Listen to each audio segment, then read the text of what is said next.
Hello and welcome back to the second part of my Serpents tongue video. As you can possibly see, and in the background here I've punched out all the tokens. The token sheet also of course had the trackers which I've set up ready for the walkthrough. I've also set up my codexes with the pages, the poly pockets and the spells required for both the walkthrough part 1 and part 2. The tokens are pretty nice, they're decent quality, and you've got these focus gems, so to speak, which, sorry, not focus gems, willpower gems, which you get 3 of each of those. Now, you do at the moment only get the 1 gem. However, to get round that, they have actually provided you with a load of willpower gems, which also double up as interrupt stones. So most of these tokens are actually double-sided. You have duration chips, so spells that last for a long time. Get these on, take one of them off each turn, but they're also double-sided and act as durability chips, and you've got quite a few of those. I haven't quite worked out what these ones are for. I think these are charge chips, so I need to still read the rule book a little bit. You've also got a load of multicoloured discs like this. Now I believe these are potentially what you would use against the kind of AI game, the minions, and you've also got these little chips which I think have multiple uses, in particular for the campaign pack, Out of Eden I think it's called, which isn't actually quite ready yet, but it's coming soon. Obviously you've got the pages for the AI and the environment effect, the stand-in stones, that one is. I've also unpacked all of my boosters. Now this isn't all of them, these are just the ones that came with specializations. This is what an Avex Shard card looks like. I'm not going to show you the other side, it's got a code on it. But basically, some people are asking about specializations because a lot of people don't seem to have got them. So I'm going to need to sort these out and show you the specializations. So I'll just do that now. The Inquisitor,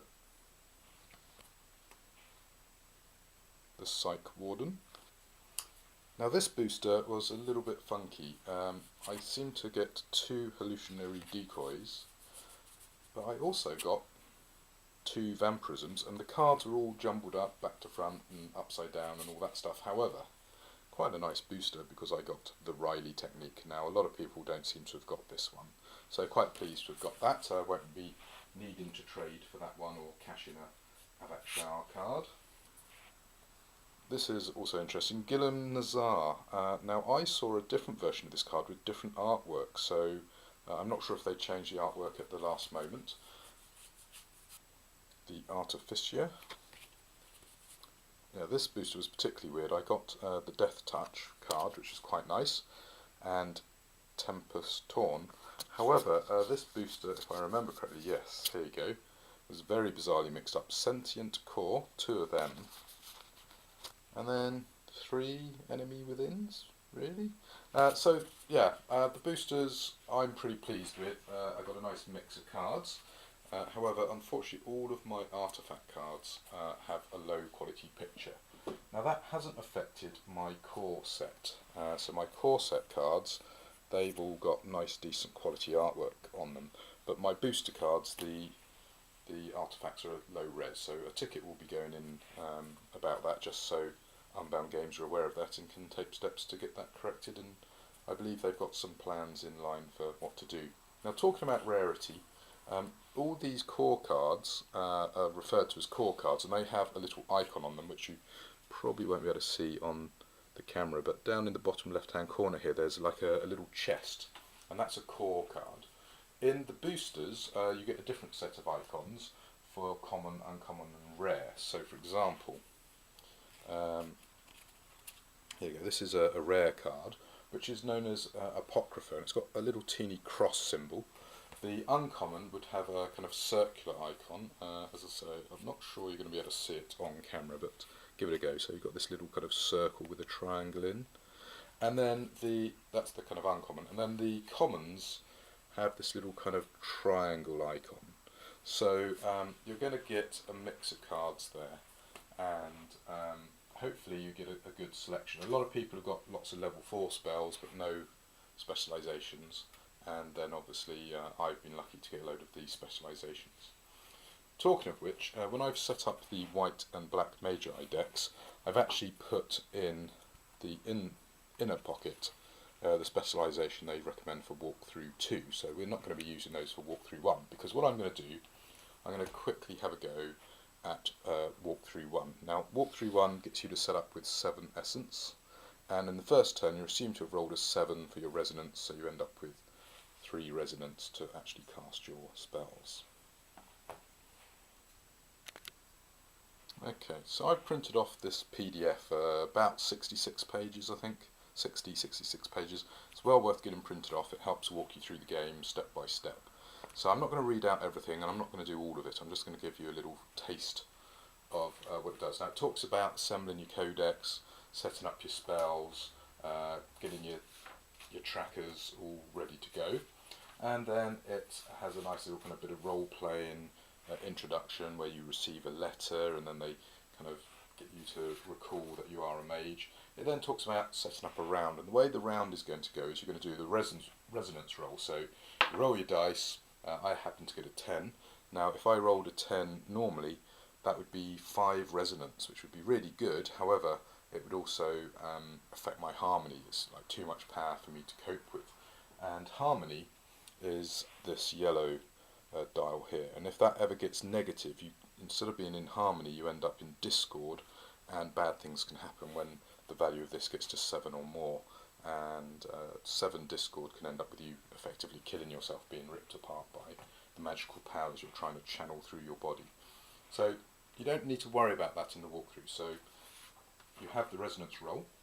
It then talks about the maintenance phase, which being the first time you don't have much maintenance to do, but it also shows you how you should set up your kind of tableau with the 4 enchantments, your defensive layer, and then an attack zone. It also talks a little bit about how you do stuff.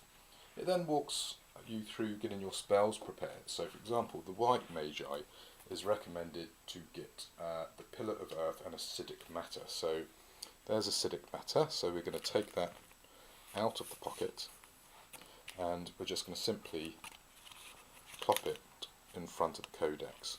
Now I should point out, for my codex, what I've done is, as per the recommendation, you've got the advanced decoding stones here, and then the beginners decoding stones. This page is only really used for level 1 spells. Level 2 and above use this little thing over here. So acidic matter simply just gets placed in front along with Pillar of Earth. So I need just to fetch that out of my spellbook and pop that in front as well. Now for the black Magi, it recommends that you get Fireball and Dissolved Tissue ready. In fact, we're going to be casting Fireball first. So it then walks you through the action phase, and basically in the action phase you have 2 actions, and basically there's various options you've got there. You can meditate, you can dispel a spell, you can cast a spell, and so on. So it does talk a little bit about that, and in particular in the rulebook. So once you've done all that, it then says, okay, let's decide what to do. So the black Magi decides to meditate, which means that they will gain 2 resonance. So they've got 3 from the dice roll, and they actually now go up to 5 resonance. And they need a bit of resonance because some of their spells are pretty powerful. However, the white Magi, which is probably going to be you, because you don't know how to play the game, you're actually going to cast the Pillar of Earth. Now the Pillar of Earth, it's a physical spell. It has a duration of P, which means it's a permanent spell. It stays in play forever until it gets dismissed or used. It's a bonded spell, which means you can buy it back cheaply having used it. And it has a cost of a positive number. Now, when something has a positive cost, rather than lose resonance, you actually gain that much resonance. So when you cast this spell, you're going to put it down in your defensive area, so it actually will go kind of horizontally rather than vertical, and shows your opponent that it's a solid spell. Once you've cast it, you're actually going to gain 1 resonance. So it's quite a nice little thing. However, you don't just cast it, you have to actually decipher how to cast it here. So you're going to need to look up on the decoding wheel where you think these lines go from. If you look at the circle there, that roughly falls about on here, which is par. It then goes all the way down to the bottom, which roughly looks like Dao, and then it goes up to here, which is about where Zo is. And you see on here it's got P, D, Z. As I say, you can see on here. It might be tricky on the camera, but trust me, that's what it says. So Par Dao Zo seems to correspond with P, D, Z, and also with the wheel. So I reckon that's Par Dao Zo. So if I wanted to be really keen, I'd make the hand gesture, which is sort of like a clenched fist, and Par Dao Zo. I got it right. Alum. So when you cast a spell, if you've done it correctly, you get that confirmed to you by saying Alum. If you've miscast it, it's I think it's Kaptosh, which is a miscast. And if someone wants to interrupt you, there's also a word for that as well. So someone can actually interrupt you, but in the walkthrough they don't talk about that. That comes in a later section. So we've now said that, and it talks a little bit in the walkthrough about how to say it and how to decipher everything. It also talks a little bit about pronunciation and where to put your spell once you've cast it. So really, really basic stuff. It's very methodical. There's no creativity on your part. It's just, here are the spells you need, this is what you need to do, get a feel for the mechanics of the game and how it works. So it's great from that point of view. However, it's not going to be something necessarily you want to play over and over again, because it is all pretty much pre-scripted. So that's all of that, and what we now do is we now launch an attack from the Black Wizard. So the Black Wizard gets out their fireball spell. They need to decipher here. This spell is going to do 2 damage, and it's going to cost 5 resonance. It's got an upgrade, so you can pay extra resonance to convert it from rather being an individual attack. You can actually convert it to an area attack. So it's actually going to attack everyone in a particular area.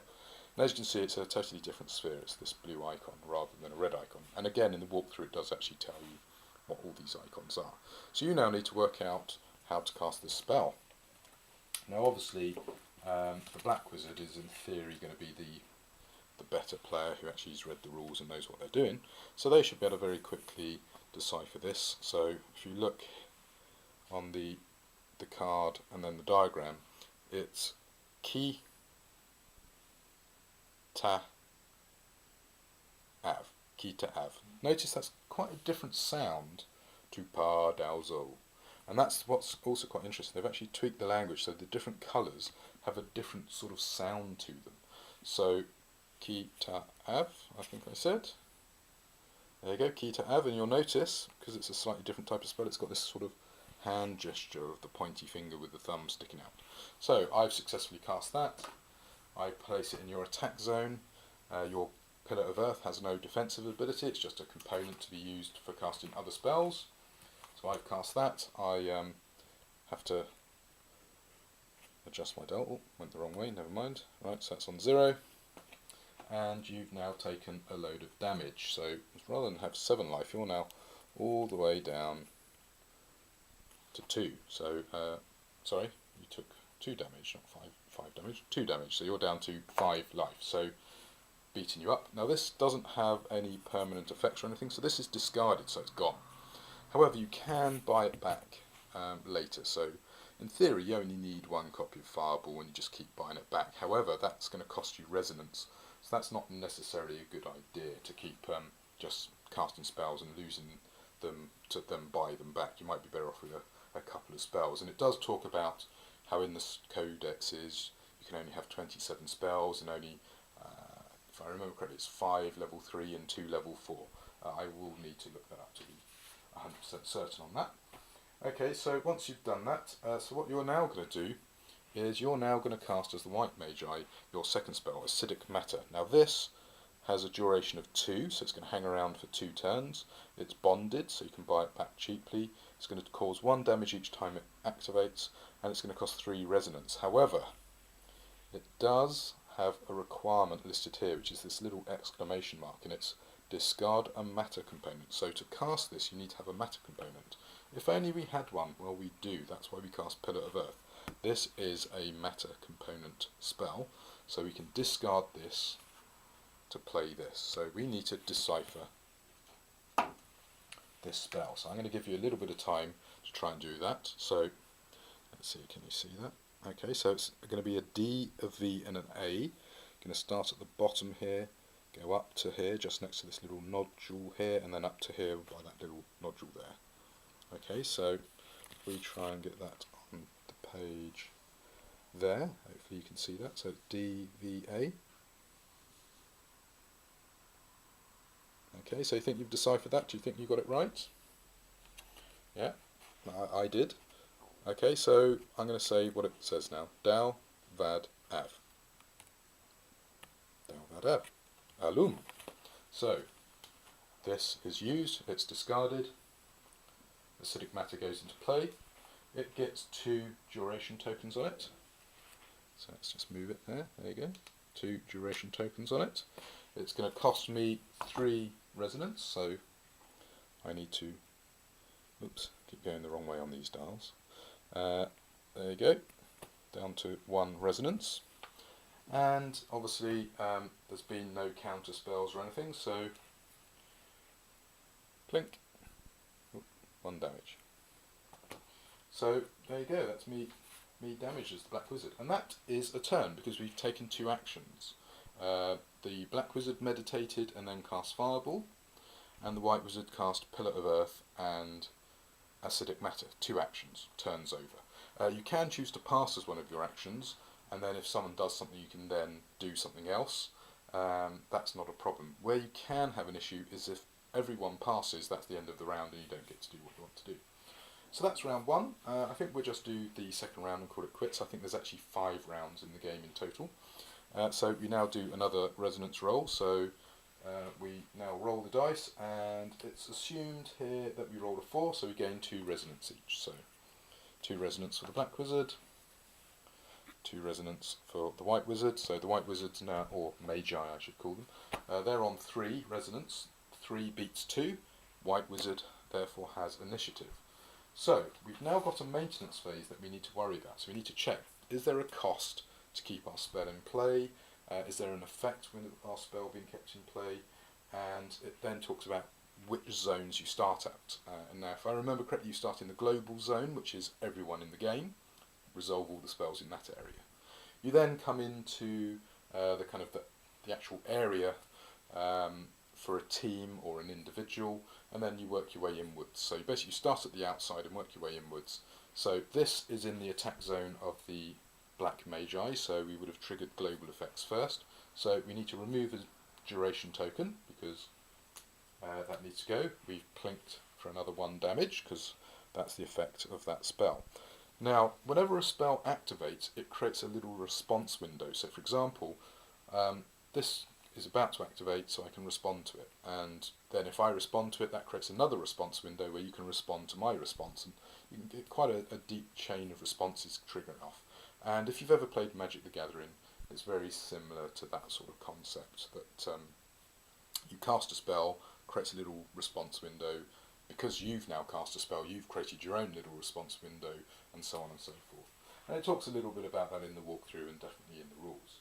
So now that we've done all that, we basically say, okay, everything's done there, time to prepare spells. So we now need to decide what to do. Now the White Wizard is now going to cast a defensive spell because we don't want to be attacked by Fireball over and over again.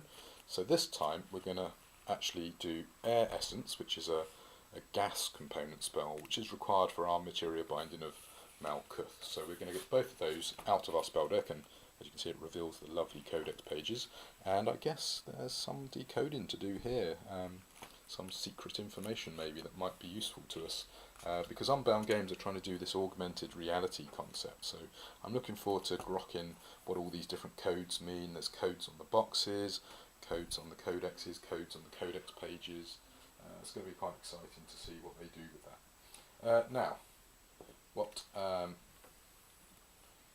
the Black Magi is going to do is actually get their dissolved tissue going, but to do that, that needs someone to be rotting. So to be able to cast that, they need a condition called rotting to be applied. So they're going to get this card Cellular Degeneration, and they're going to pop that in front. So now we've prepared our up to 3 spells. We're ready to go. Now bear in mind you can prepare 3 spells, but you've only got 2 actions, so you're not always going to be able to use them. So we move on, and White player, they have initiative, so they go first. So, oh, have I put the spells? Put them on the wrong page. There you go. Right, so what we're going to do is cast our air essence. So, here you go. Down and up. So that, to me, is looking like Vad Dal Zo. Val Dad Zo. Okay, Val Dad Zo. Alum. So that goes down. That's done. That's my action. So I can't use my second action yet because it's the other player's turn. So what have they got? They've got this cellular degeneration. So let's have a look at that. Now this spell,